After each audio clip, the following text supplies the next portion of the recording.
Isang katanungan na meron ng sagot. Do artists really need English to go global?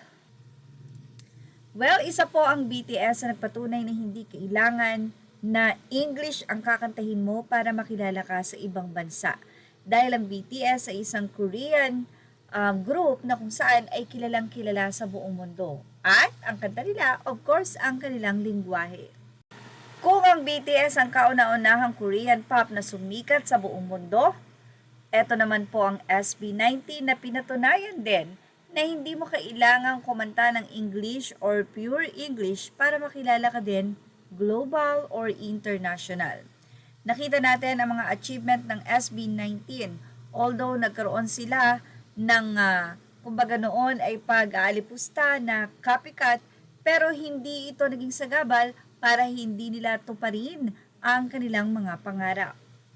Ang kantang Mapa ay sobrang nag-viral at pinapakinggan sa angmang sulok ng mundo.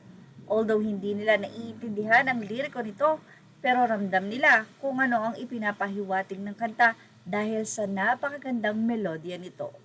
Isang kanta na sobrang nakaka-touch.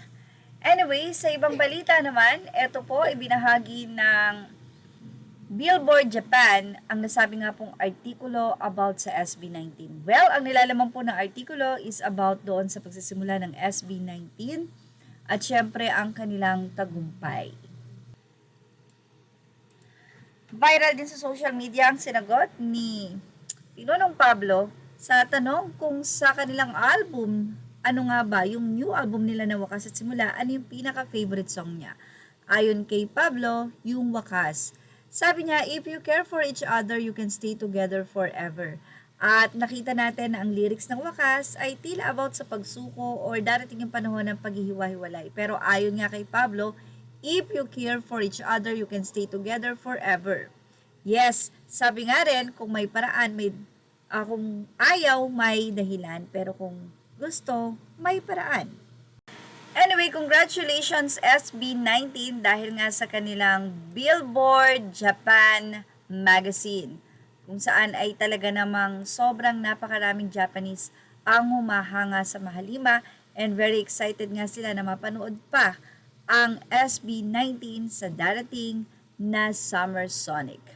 At yan ang ating Showbiz Now update. Images are all credit to the rightful owners. Thank you for watching Showbiz Now.